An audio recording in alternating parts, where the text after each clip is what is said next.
Water is the source of life. But for most flowering plants, excess water can be fatal. Only a few species have adapted to make excess water their ally.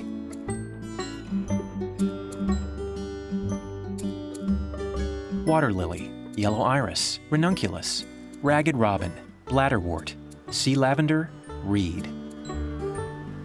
At the bottom of a pond or swimming in the ocean, each of these agile and resistant species knows how much water it needs to find its existential balance.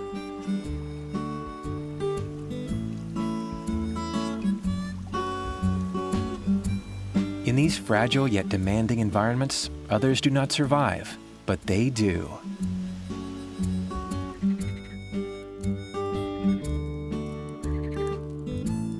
Abundant water has become essential to their existence.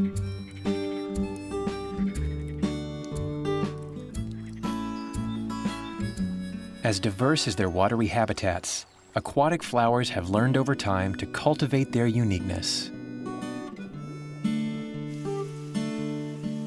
How have these incredible outliers that are carried, sheltered, or submerged by waves of fresh or salty water managed to survive and go with the flow for millions of years?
It looks like a sun inside a flower. The translucent petals absorb the light. The white is so vivid. It contrasts with the somber waters in which it grows. I mean, it's like the ultimate machine to attract pollinators.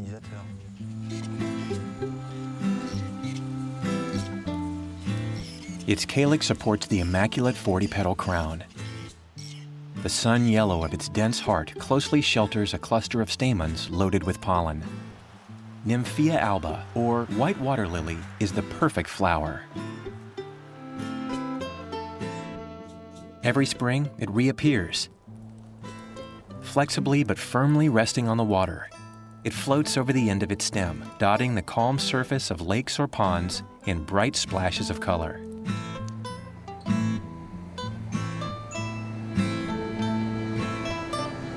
This is great. This is paradise. Wow, this is paradise.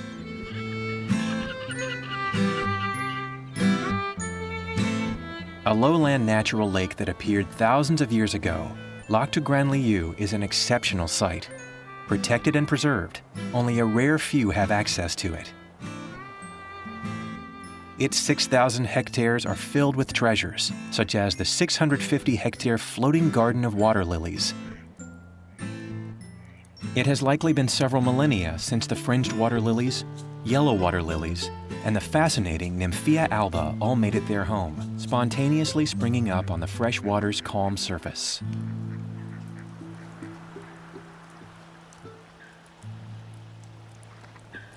The plant attaches itself to the bottom, just like an anchor. It has floating roots. If they get detached from the bottom, they will automatically float. The Nymphea roots are actually filled with oxygen. They have these channels, kind of like blood vessels, except that they circulate air.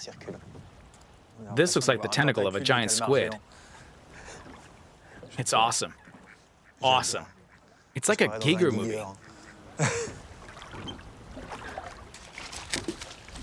This one's kind of like a sponge, actually. You see these little things in the inside section there? The hollow section.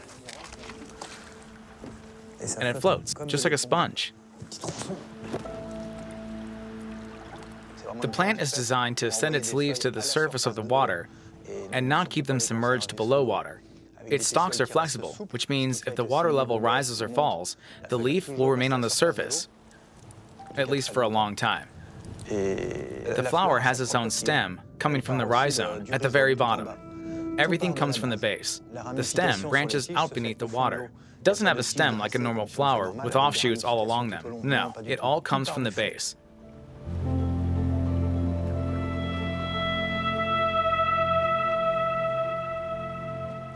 These kinds of plants have an impressively fast metabolism.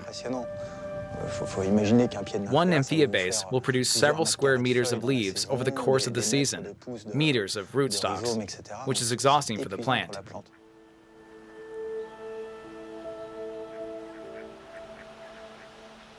The plant needs to hibernate. It needs to rest during the winter. That's one of the problems we're seeing with global warming. All these mild winters mean that the plants don't rest anymore.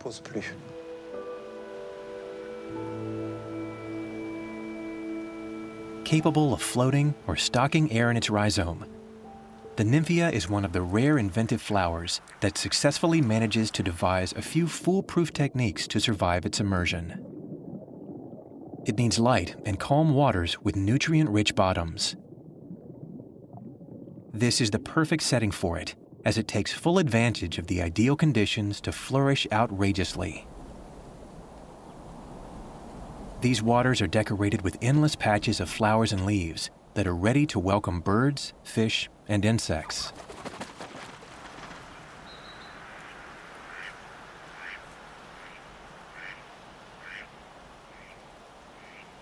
The fact that they shade the water helps regulate its temperature. That's interesting from a prophylactic standpoint. It means these bodies of water can stay relatively cool in the summer under the nymphea, which contributes to the vast amounts of fauna below. They're protected from predators. When a march tern or a heron is above the nymphea, they can't see the fish hidden underneath. The whiskered tern is known to only nest on nymphea. If there are no nymphea large enough or dense enough for the tern, it won't build any nests here. The tern is a small bird from the Laridae family that resembles a seagull. It's a fishing bird that's relatively rare. All of these plants with floating vegetation that we find in ponds are incredible shelters for fauna in general. What goes on beneath their leaves is mind-blowing.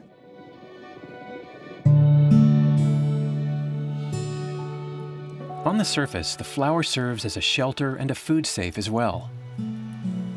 As night falls, when the calyx tightens its embrace on the petals, the insects don't mind being confined inside.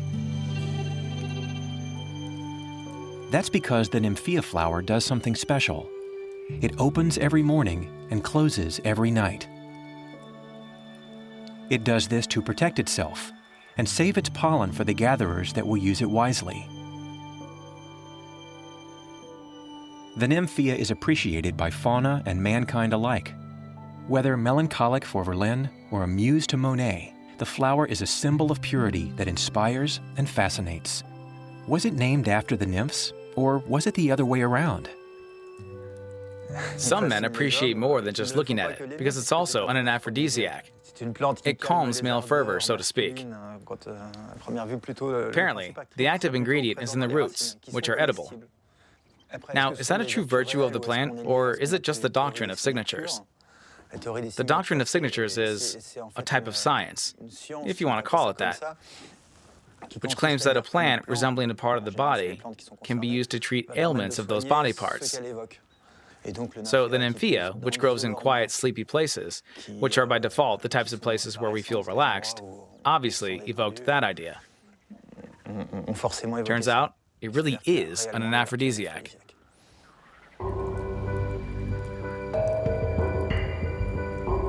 Once it has found its El Dorado, the nymphea colonizes it and takes over. Few plants survive the conditions it enjoys. And like its cousin, the yellow water lily, it also knows how to drive the curious away, producing a substance that keeps other species from developing too closely. Without competition, its rhizomes spread out endlessly. This is how it creates a new equilibrium, which it dominates. And if one day paradise dries up, its seeds can lay in wait for 1, 10, or even 100 years until conditions are once again favorable.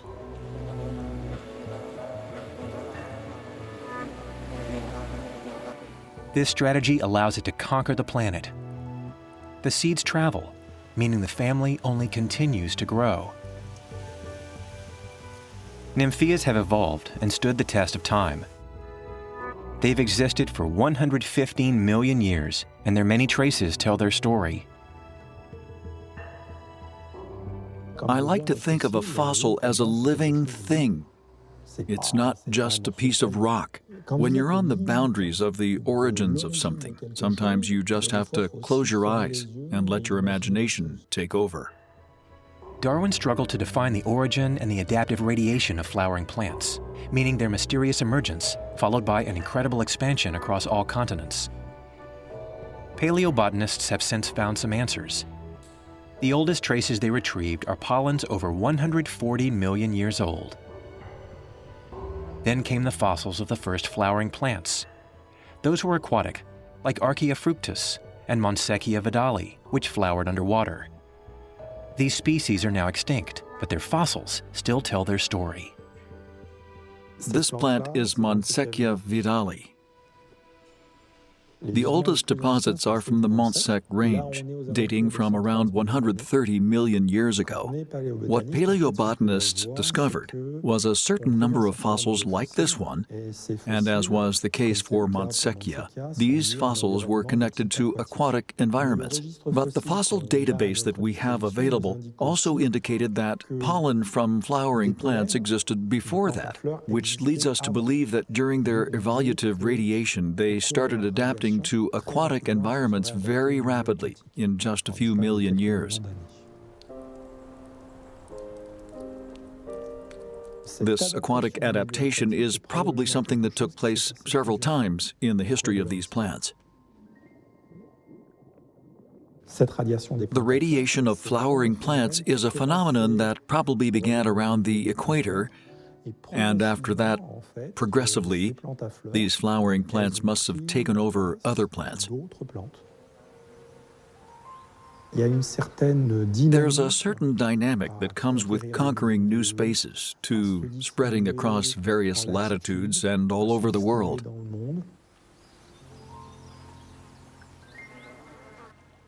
Today, the diversity of flowering plants is estimated to be over 300,000 species. The most optimistic among us would say even 400,000. No other group even comes close to rivaling that.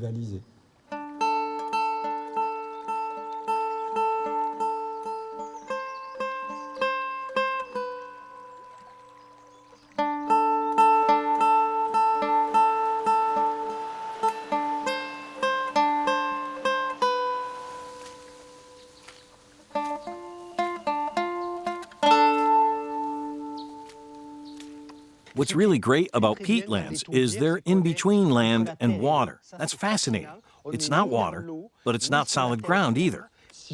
If I start to move, we'll see that a few meters away, the peat layer also starts to move. We're essentially on a sort of raft made of plants that's floating here on top of this body of water. As you can see, this is a pretty unique experience.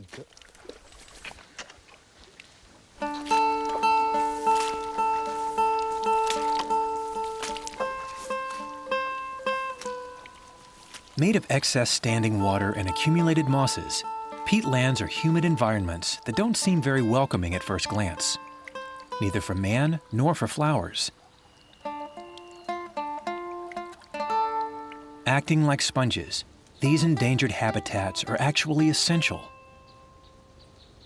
They filter and regulate the waters that pass through them, but above all, they've sheltered botanical marvels for centuries. Their vegetal covers hide the secrets of our ecosystems.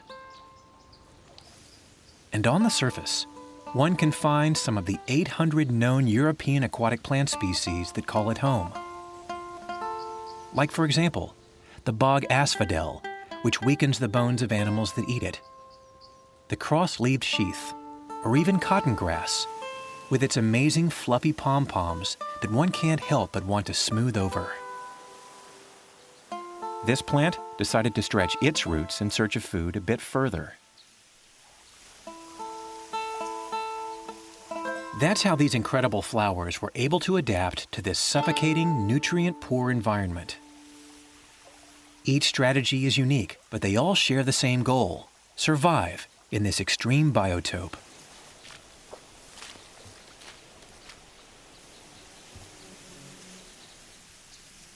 This little plant is named Rhynchospora. It's so thin and fine that you could just trample over it. And yet, it's one of the most important plants here.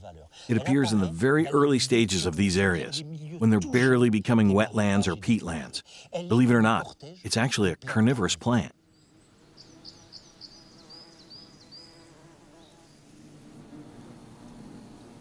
Drosera is one of the carnivorous plants that make themselves at home in peatland areas. Its existence depends on a fragile equilibrium. The slightest variation in conditions can result in it disappearing in favor of other species. That's because this tiny flowering plant doesn't like competition. One of the only other plants it appreciates is sphagnum moss, upon which it grows its deceptive leaves. They are commonly known as sundews because they ingeniously lure insects with the small drops that resemble dew on the tips of their hairs. It's the perfect trap. The dew is actually a glue-like substance. Landing here is fatal. In 1875, Darwin wrote a famous book called Insectivorous Plants, and that's when it all started. Our dear Darwin used the Drosera of the English peatlands. He took ground beef, eggs, albumin, and urea, and with all of that, he was able to demonstrate the excitable nature of their glandular hairs. He understood the hairs could react and that they could actually produce that glue-like substance and feed on insects.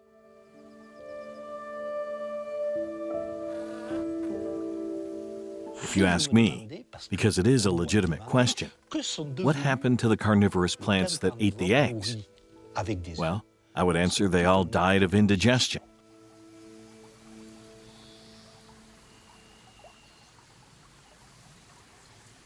Back in the days of sorcerers and alchemists, they used to collect little round-leaved sundew in north-central France. It was called devil's ear. What happened was, the sorcerers would collect it because they didn't understand how this plant could still have dew when all the other dew had evaporated from the rest of the peatlands. It was really the plant's glue, but they didn't know that back then. They used it to make dew water, which they claimed could cure male impotence. In other words, it was supposed to be an aphrodisiac.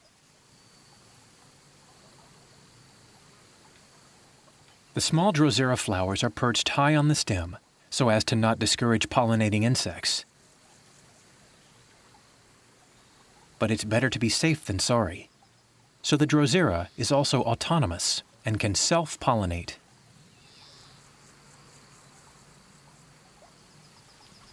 The thing that I like most about carnivorous plants is they don't exactly follow the status quo around them. They stir up the natural order. Think about it. Traditionally, the lion eats the gazelle, the wolf eats the sheep, and at the bottom of the pyramid, you have the snail that eats the lettuce. What's great about these plants is they upset that order. In this particular case, it's the lettuce that eats the snail.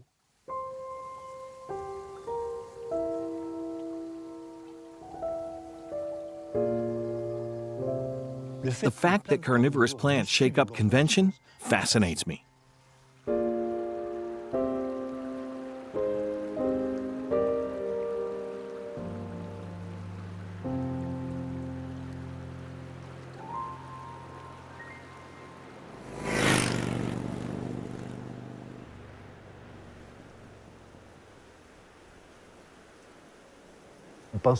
We usually think of carnivorous plants as plants that live in wetlands or peatlands and always laid out on a completely flat surface. But we do have situations like this one, where other types of carnivorous plants actually grow totally vertically, up against the rock. What we're seeing here is a particular example of these carnivorous plants called the long-leaved butterwort.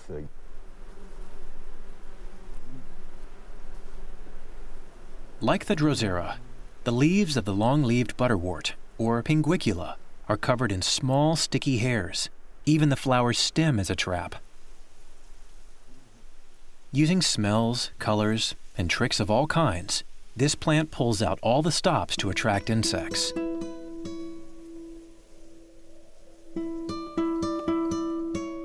Once the prey has been captured, it traps it within its leaves and activates its digestive glands. This is how the plant gets the nitrogen and minerals the soil is unable to provide. This precise and meticulous technique has allowed the plant to find its place in this marginal environment. They still have certain things in common with the other species that grow in wetlands. Here you can see this rock, and when I lay my hand on it, the rock weeps. It's humid. That means this carnivorous plant is still in line with the traditional needs of most carnivorous plants. It needs moisture in its ground.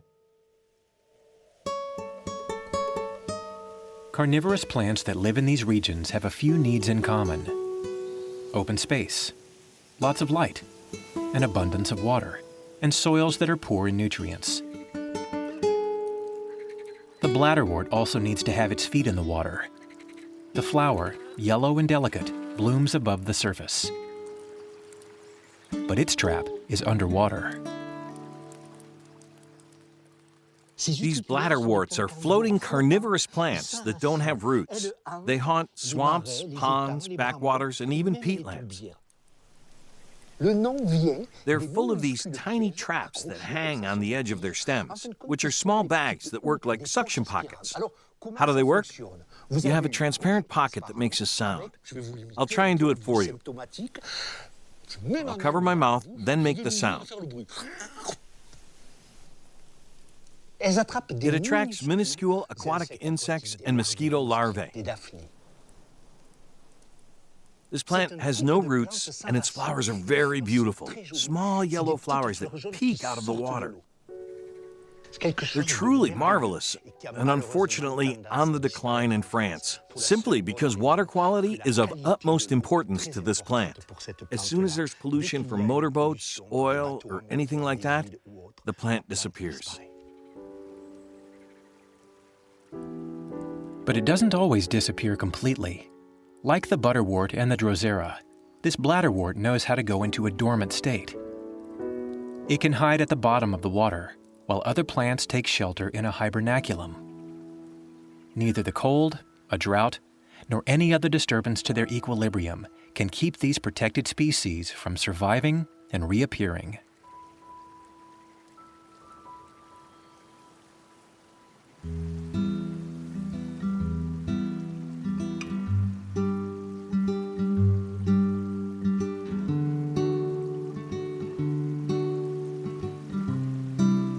On a riverbed with a flowing current, it's in these churning waters that the water crowfoot patiently waits. Lurking below, it also anticipates the right time, when it's just barely covered in water. Once that moment arrives, it settles in the center stage, and come the start of summer, opens 5 brilliantly white petals that surround a heart of gold. These charming little flowers cover the surface of the water like an elegant tapestry.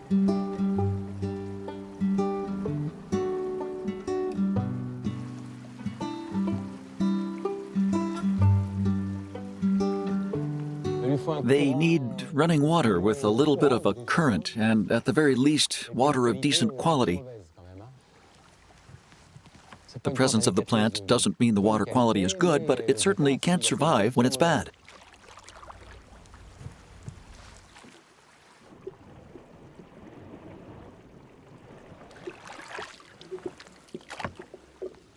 Here you can see the filtration process of the water crowfoot. Because of natural erosion, the water coming into the Loire River contains a lot of clay and silt. The plants filter all of that suspended matter.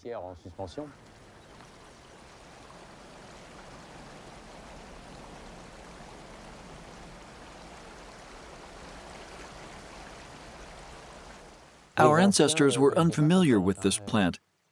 It developed fairly recently. It started spreading as the water quality progressively improved. The water started getting better in the 90s, and we noticed very quickly, not just visually, but also from an odor standpoint, there was a pretty strong sewage smell coming from the Loire. These days, we mostly smell the water crowfoot, which has a smooth, flowery smell. It smells like flowers, as it should.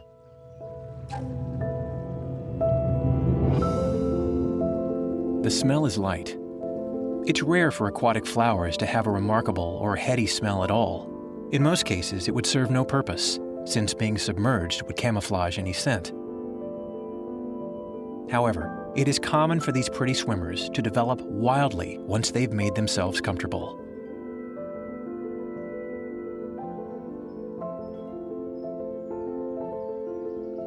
Since the water crowfoot is native to the area, this isn't technically an invasion, more like a momentary takeover when the flowering is utterly spectacular.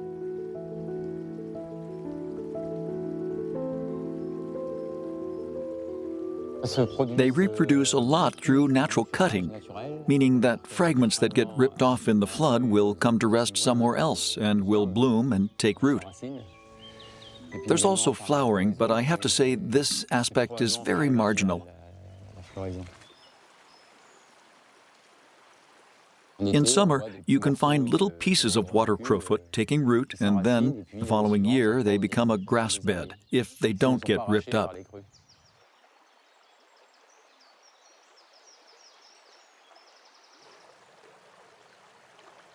All of this could be from a single clone, a single plant. What goes around comes around. The cleaner the water, the happier and more beautiful the water crowfoot. It breathes the oxygen in the churning of the current. The leaves serve two purposes, capturing light and helping the flower reach the surface.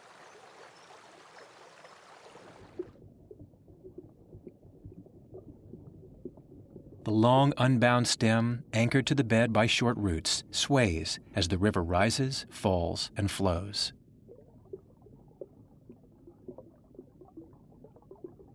It allows it to lie down and let the current pass.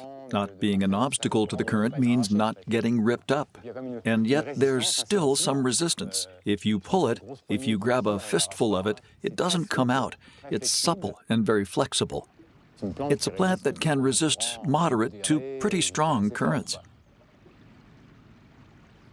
The flowering takes place at a time of year when the water levels are generally at their lowest, which allows the plant to resist even better. The water levels have to drop in order for the flower buds to reach the surface and bloom. If you think about it, it's a pretty remarkable level of adaptation to the aquatic world by the plant. When all the right ingredients come together, the water crowfoot unfurls outrageously. The many floating, flowering islands it creates become indispensable for life above and below water. Insects come to rest and feed. The grass beds are an ideal landing strip for dragonflies that come to lay their eggs.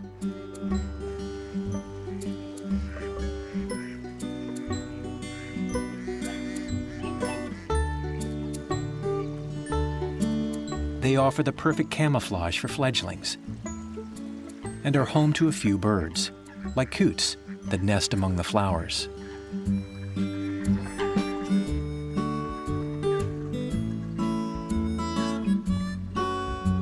The plant itself is toxic, and although few will eat it, all these birds find their food beneath the leaves in the form of small, swarming invertebrates. Under the water, Its green mane shelters fish that come to spawn or hide from predators. These gigantic grass beds create a new environmental balance, one that revolves around them.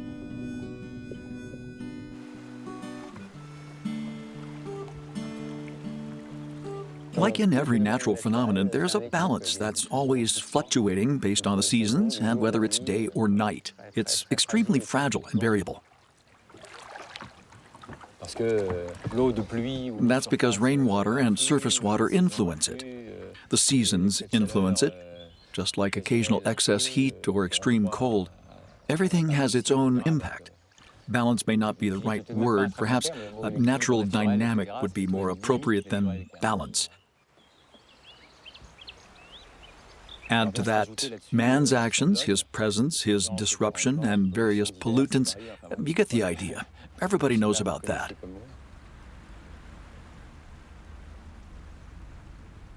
Man's actions are often detrimental to the balance of such fragile areas. The beautiful primrose willow, for example, captivated some gardener who imported it to France from South America as an ornament to decorate their pond. This majestic yellow flower took advantage and invaded numerous calm waters and shorelines, in some places covering dozens of hectares.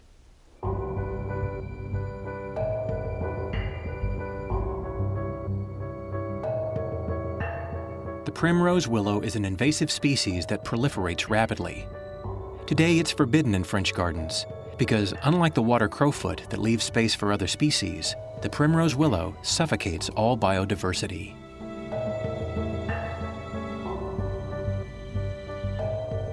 When the primrose willow develops too much, it tends to cut off water flow. It kills the habitat for all the flora and fauna.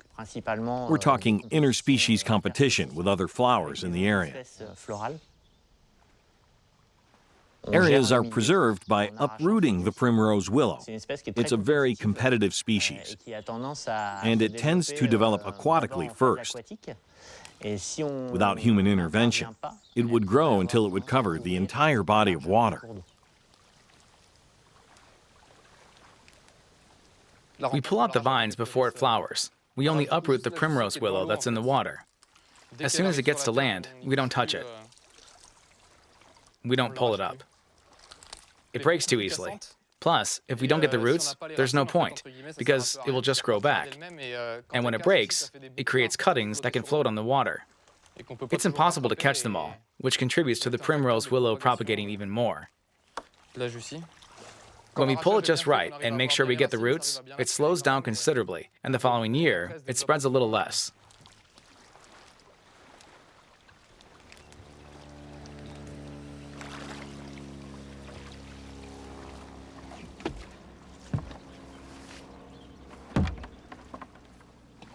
We actually managed to contain it.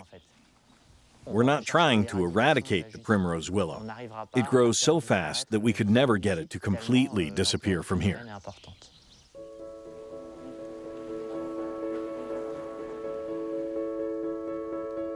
When they're not invaded by the pretty South American plant, the shorelines of the calm water welcome plants that like to keep their toes in the water, but their flowers dry. Helophytes.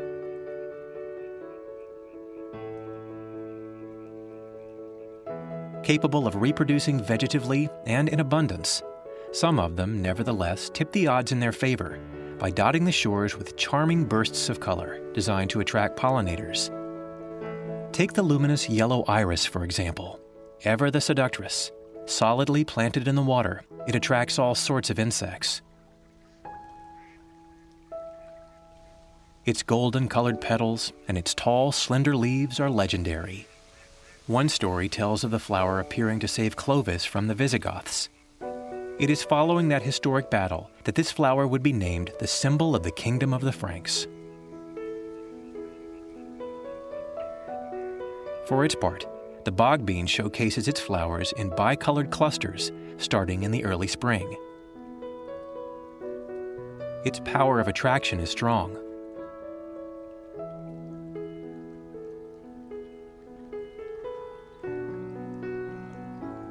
The leaves proudly display their 3 leaflets just above the surface.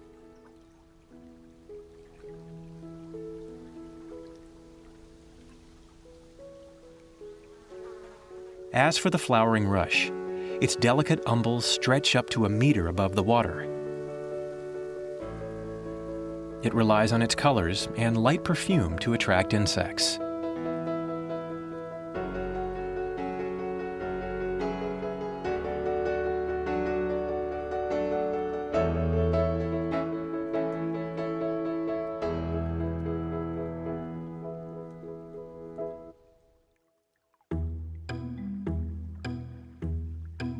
Other halophytes don't make such an effort.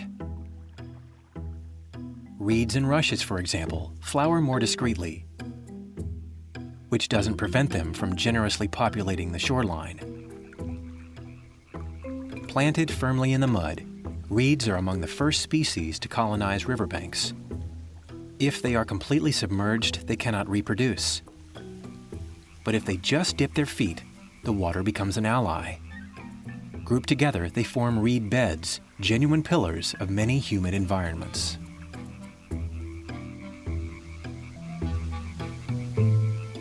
People long lived on the edge of these environments by exploiting them. They used the reeds to make roofs out of thatch. They used the bulrush to stuff chairs. People use these plants to make all kinds of things. Their potential is mind-boggling. Much like aquatic plant beds, reed beds clean the waters that host them. And that's not their only talent. They stabilize shorelines and protect and nourish the fauna, both aquatic and avian. Essential, yet dangerous, because reed beds are one of the components of the natural process that dries up a body of water.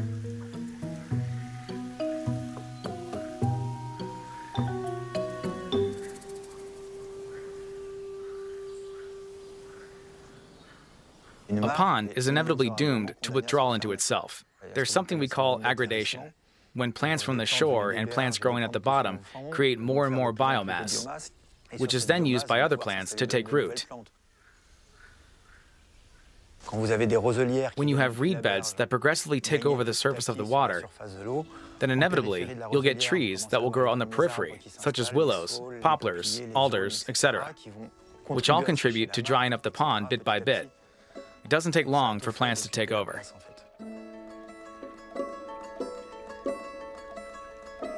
Willows are typical trees for wetlands. Covered in beautiful nectar-filled catkins at the end of winter, the white willow has long provided salicylic acid to heal fevers. It was the origin of aspirin.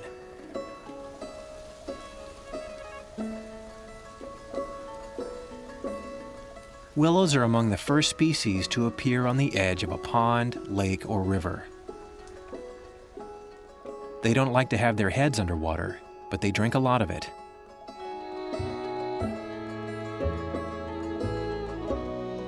They sprout at crazy speeds, disrupting the existing balance and preparing the earth for the forests soon to come. Their presence is a warning that the wetland is drying up.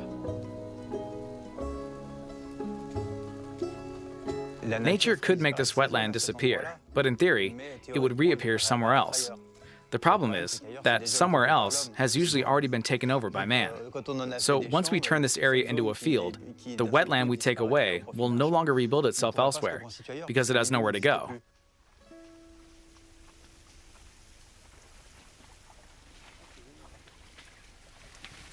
A wetland is like an exotic touch right in our own backyards.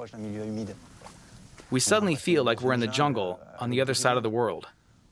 Look at how many different species we have in this small patch. It's crazy. Cute. What a beauty. Taking an interest in these places means wanting to protect them, understanding the interactions between man and his environment.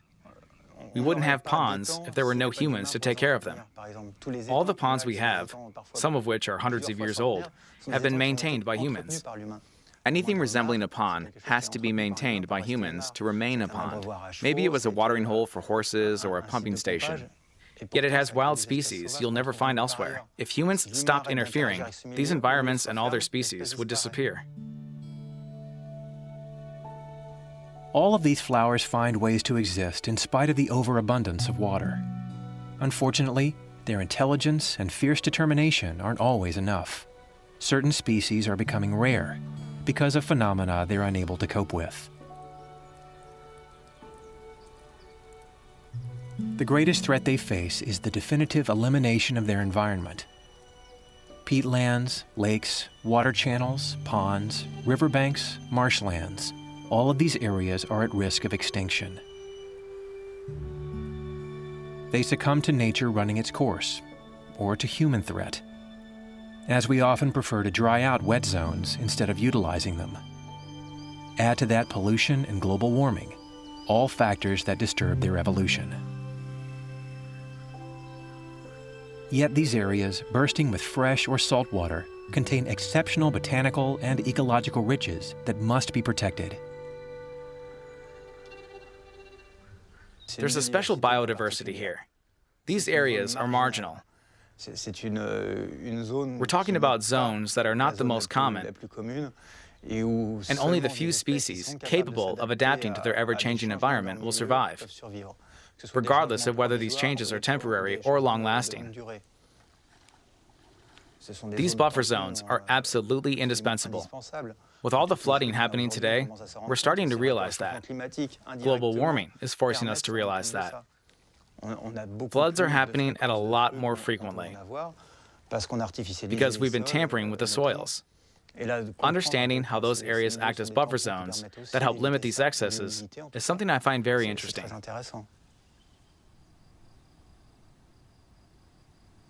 Wetlands are some of the most threatened buffer zones in these biotopes.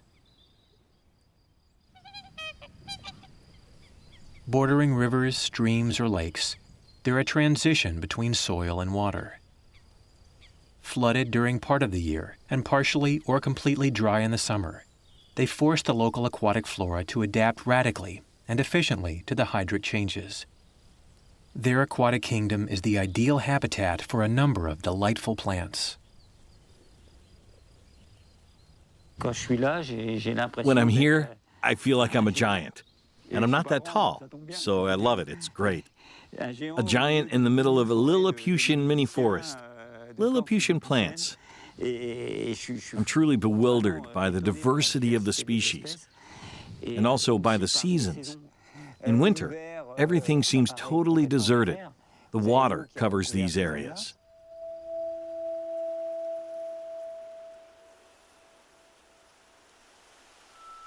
But even in winter, these pioneer zones, which we call low marsh zones, present a certain interest to other species. There's an enormous amount of ducks, notably gadwalls and Eurasian teals, that eat the seeds floating on the surface. So the seasons are never bereft. These environments are alive every season. There's a season of abundance, which is early summer for this area, but even in winter it has interesting features, and it's also preparing its future. The fact that it's flooded will allow it to be botanically rich in spring. I think it's one of the richest places on Earth. Whenever water is present, life is present, and with it, all of its diversity. A single winter later, the Lysimachia and the Lythrum solicaria reappear. Nearby, or just a bit further, we find Euphrasia rusticovia, the scruffy Lychnus flosscuculi, which is said to flower when the cuckoo sings, along with the small Centaurea, Hypericum elotus, Blackstonia perfoliata, with a stem that pierces the leaves, the Gratiola, which is rare and toxic, or even the strange lizard orchid and its charming but oft-forgotten cousin. This is truly Wonderland. All of these small and often protected flowers have chosen the wetlands as the ideal place for expressing their beauty. These plants don't tolerate competition from other species. We call them pioneer plants, which means they need an environment of their own. But it's complicated for them to have such an environment because it undergoes constant evolution. Pioneer environments are really amazing because they're like a hive of ephemeral life. But that's the thing. When it's ephemeral, we need to enjoy it. And nature sure knows how to do that. Wetlands have a youthful energy, but youth will be youth. In autumn, as they decompose, these colored flowers will seal their tragic fate. The soil they nourish with their remains will become the ideal breeding grounds of colonizing species that will take over their lands. But as always, we haven't heard the last of these resistant plants. These plants are special. Take those Parnassia, or bog stars. When they germinate, they give thousands of seeds, tiny microscopic seeds that are going to spread everywhere. If the environment isn't favorable, if it gets covered up by another dominating species, they'll just stay in the soil and wait. Sometimes decades or even centuries, bog stars are a relic from the Ice Age. And as soon as the environment is favorable again, which could be after a violent flood or perhaps an interference from man which would reset the surroundings, the grains will sprout. There's a seed bank in the first layer of soil that's absolutely phenomenal, and it's just waiting for one thing, for the environment to regenerate.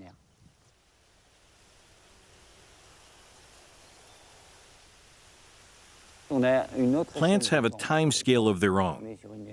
It's a cycle that can last many years for bulbs or seeds that can be dormant and then later reappear.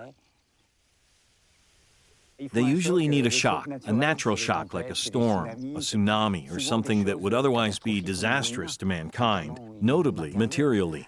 But nature takes that as an opportunity for new life.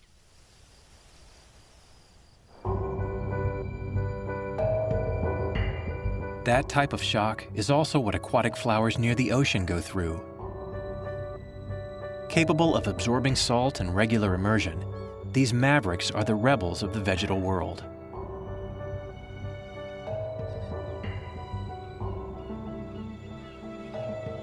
Sea purslane, salicornia, sea aster, herbaceous seepweed, these are but some of these exceptional plants. Rooted in salt marshes, the coastal vegetal stretches submerged in high maritime tides, their pace of life has adapted to the extreme conditions they have to face.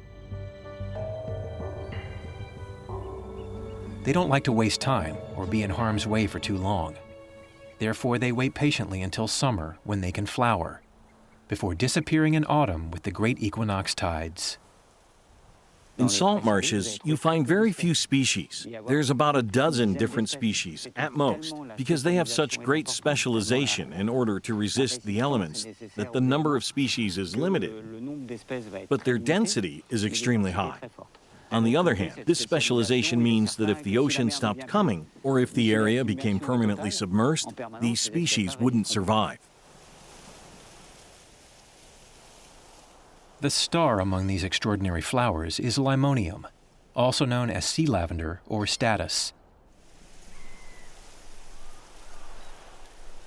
Using an incredible technique, sea lavender is able to evacuate any salt absorbed in excess.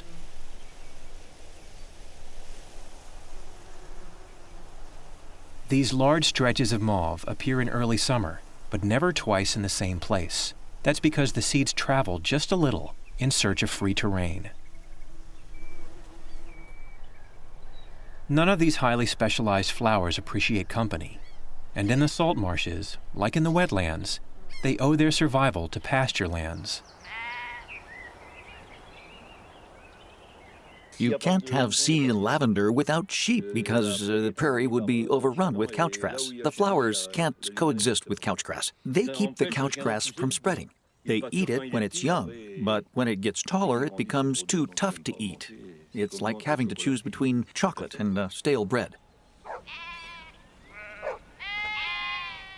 That's how sea lavender can develop properly. We have to thank the sheep for that.